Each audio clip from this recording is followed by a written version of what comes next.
So most Muslims have this thought that, probably they are going to Jahannam, and most likely they're not going to be forgiven, and probably they are a hypocrite, or probably their tawbah is not good enough, or probably their istighfar is not good enough, and all of this, their salah won't be accepted, or their dua won't be accepted, or their intentions aren't pure enough, and there's a constant negative. To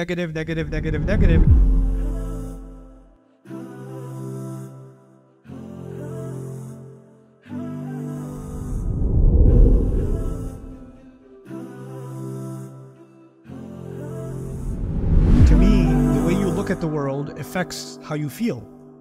The way you think about your life affects it affects your emotions, right? So the spiritual core that Muslims have does in fact impact us. But the problem, I will tell you, with Islam, as most Muslims think of Islam and mental health, the problem that I see is most of us have a very skewed picture of what Islam actually says about most things.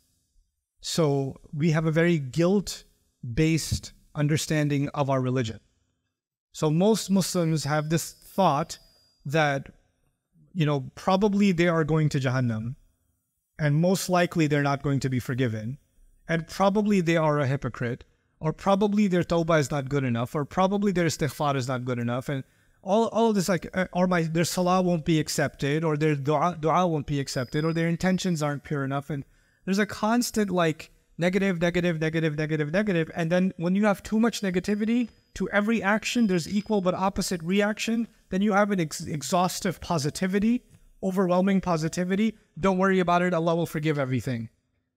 Right? So you get these two, and both of these are really bad spiritually, and they're really bad psychologically. Because if Allah will forgive everything, you don't see any consequences to your actions. And the other thing that happens with us is because the Quran uses words to define people like believer, disbeliever, and hypocrite, right? So then we think that, well, I need to fit in which one am I? Am I this, or this? Those are spiritual designations, and Allah knows best. But that doesn't define you on a day-to-day basis. You can't diagnose yourself and say, I'm a munafiq now officially. You can't do that. Okay, when Allah was talking about the munafiqeen, He was talking about a certain group of people, but like I was saying before, you shouldn't be designating yourself so recklessly as a munafiq. If you're struggling with something, a lady came up to me today, she says she struggles with wearing hijab sometimes, because and funny enough, she has no problem wearing hijab outside in Germany, but when she goes to her own Muslim family, she struggles with wearing hijab because they're going to make fun of her. Or she's going to feel awkward because nobody does it there. Within the family, it's more criticism, right? Does that make me a munafiq? No, I don't believe it makes you a hypocrite. It just makes you someone has a lot of fear of family members, and you're really afraid of their judgment and their opinions and their comments and the way they see you. A lot of that has a very heavy bearing on you. Maybe you need to shed some of that burden and cleanse that burden off of you. And that might take a little while. But then you'll feel more free. It's not even just about wearing hijab.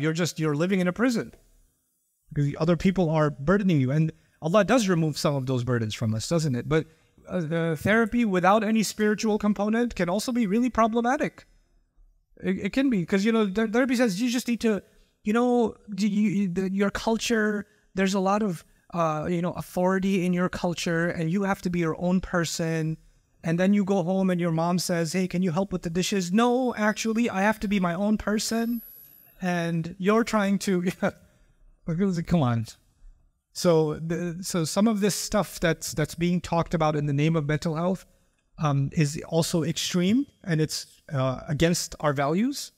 And I think it's problematic. So a good therapist will actually be mindful of the Islamic perspective when they engage in therapy. And I think every community should have a number of well-qualified Muslim therapists. And if you don't see them in this community, you should be investing in them and pushing some of these brilliant young men and women to pursue those degrees. I highly recommend the Cambridge Muslim College, or is it Cambridge Islamic College? I always mess those up. But Cambridge Islamic College with Professor Abdullah Rothman. The Islamic Psychology program. It's a really good program. Inshallah, if you guys can, if some of you can afford to do that, and go there. I think it'll be a benefit to the community.